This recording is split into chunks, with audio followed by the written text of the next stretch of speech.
Once upon a time in a land far, far away. Now I'm just messing with you. The city of Ergashtalum. Yes, Ergashtalum. Remember it because I'm not going to say it again. It's controlled by the Mafia. Drug trafficking, murder, slave trading. Any and everything that will get you 20 to life goes in the city. Even the police work for the Mafia.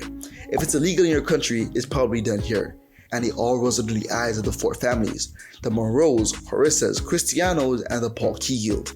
You either belong to one of these families, or you figure out the consequences of being caught in a crossfire. That is, unless you're one of the handymen. Nicholas Brown, Warwick Arcangelo, and the newest addition to the team, Alex Benedetto. The handymen make a living by taking jobs for the four families and the police, all the while taking a stand of relative neutrality. Normally, this wouldn't be possible. It only works out because they have a healthy amount of fear and respect from practically everyone in the city. And that is in no small part to Nicholas Brown, known to the people he's remodeling as Nick. You see, Nick is a tag, or more commonly known as a Twilight, the second generation of genetically enhanced soldiers bred for war. Sort of like if you mix the super soldier serum with Rottweiler DNA. Most of the tags running around the city are relatively weak, and can even be taken down by a group of regular people, but Nick is one of the strong ones.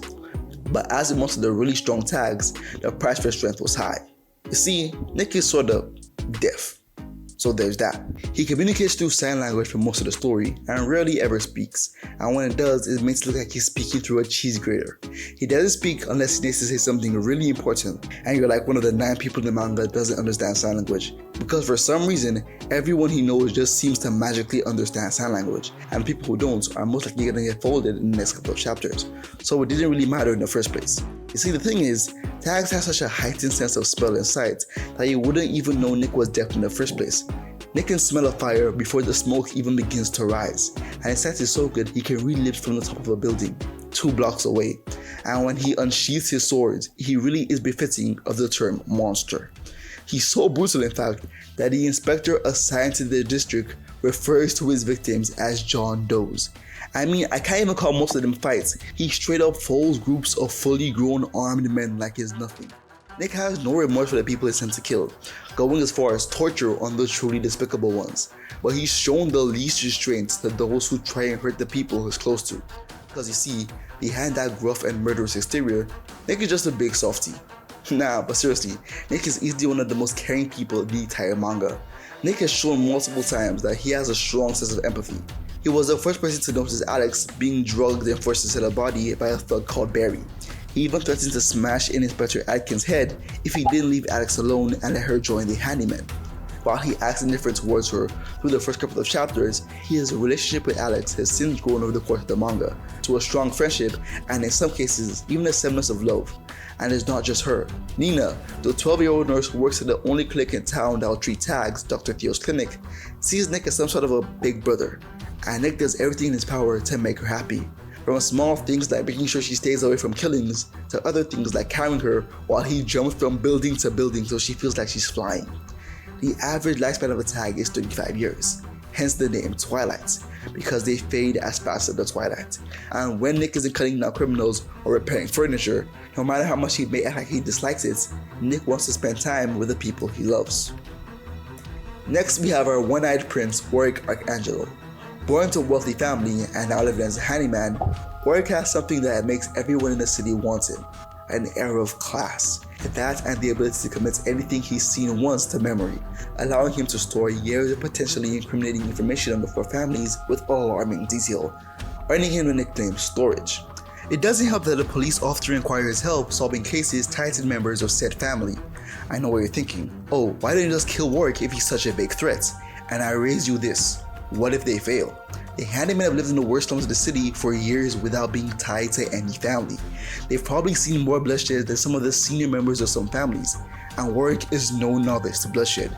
He's been fighting criminals and tags alike since he was 17, and also he's best friends with Nick. So let's say a family feels like Warwick has too much information on them, and sends a squad of soon-to-be John Does after him. And they fail, and they will fail. What stops Warwick from now selling all the information gathered to the other 3 families, allowing them to now destroy the family attacking them from the inside out? This nifty little ability makes him an even bigger threat to the balance of the city than Nico. There are plenty of tags out there that rival Nico in strength, and even a few that can outrightly beat him, but no living person has the ability to bring down the 4 families except Warwick. And once again, I know what some of you might be wondering. If the Forrest families are so great, how did they let Warwick get so much information on them in the first place? Well, you have to remember, Warwick is a master of reading facial cues, gathering information, and is an expert at solving problems. That and he's an interior designer. Yes, apparently, Warwick gets most of his information because when members of the four families get home and unconsciously spill information about their work to the wives at night and then promptly fall asleep without helping them redecorate their patio, Warwick, as a good little civil servant that he is, climbs through the windows when their husbands are away and remodels every single inch of their house with such efficiency that they can't help but spill some classified information about their husband's work to him in the aftermath. He has a very special brand of white paint he likes to call semen. Warwick has over 18 years of experience in the interior decorating industry. That means 18 years of knowledge. In the right hands, he's a very valuable asset. But the right hands to some will always be the wrong hands to others. Therefore, Warwick prefers to remain in his own hands, or in the hands of someone's wife. Warwick's personality is such that you would expect from someone of his many skills, and nothing really seems to get to him, or close to him. Every time Alex is tried, be it consoling him after nightmares or tending to his injuries, Warwick tends to respond in an overly sexual manner, causing Alex to throw the closest thing in their reach at his head. Warwick tends to keep everyone at arm's reach. Everyone but Nicholas. Their pasts are intertwined, and some parts of it are still shrouded in mystery. But Warwick and Nick will risk their lives for each other, and always trust the others to have their back. They care about each other like brothers, and recently have started to care about Alex in the same way. You see, Alex joins the duo in the first chapter of the manga, after they save her for a pimp who's using drugs to keep her docile. After that, she ends up living with and managing the phone for the handyman. Alex is a ray of light in both of their lives, even though Warwick and Nick would never admit it openly. Since she started living with them, they felt more like people. She's gotten closer to them over the last couple of months than anyone has in their entire lives. Well, almost anyone. Alex isn't exactly used to the amount of bloodshed that follows the handyman around, but as the chapters go on, she learns not to flee from it, and if it means protecting a few friends she's made while with the handyman, then she might spill some blood of her own. Aside from the three main characters, Gangsta has a range of well-written characters. Marco Adriano was the worst of the worst, killing innocent children under the banner of the Destroyers, destroying the lives of tags and civilians alike for no reason at all. The story of his redemption ends up giving us one of the greatest subplots I've ever read. With his acceptance into the Cristiano family and the love of Constance, Adriano's story became one of the most beautiful and tragic romances in the manga, as well as providing us with some of the most beautiful panels in the entire manga. Galahad, one of my favorite characters at Tag, well over the age of 35. While that is great for him seeing how he isn't dead and all, that also means that he's watched a lot of his friends die.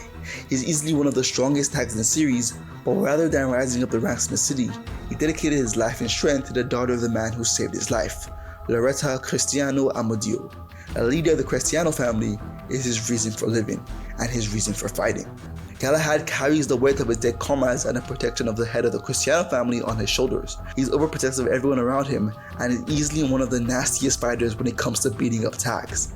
Other characters like Doug, Miles, and Dr. Theo add a lot of depth and really made the manga worth reading. Also, the mangaka does this thing where she throws in like little recaps or like character information randomly at the end of chapters and volumes, which is really helpful for someone like me who should have remembering names. While I was writing this script, I came across an old video by Scampoli Reviews talking about the Gangsta anime, and he said something that I totally agree with. The reason Gangsta is so good is simply the fact that it isn't based around children. Love, violence, betrayal, vengeance, prostitution. Gangsta deals with these mature themes in ways that are more common to a HBO series than a typical shonen title.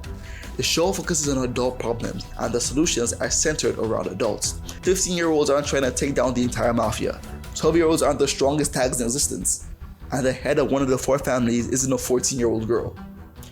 All in all, Gangsta was an amazing read. It's filled with gritty, hardcore violence, there's a smidge of romance, and lots of interior decorating.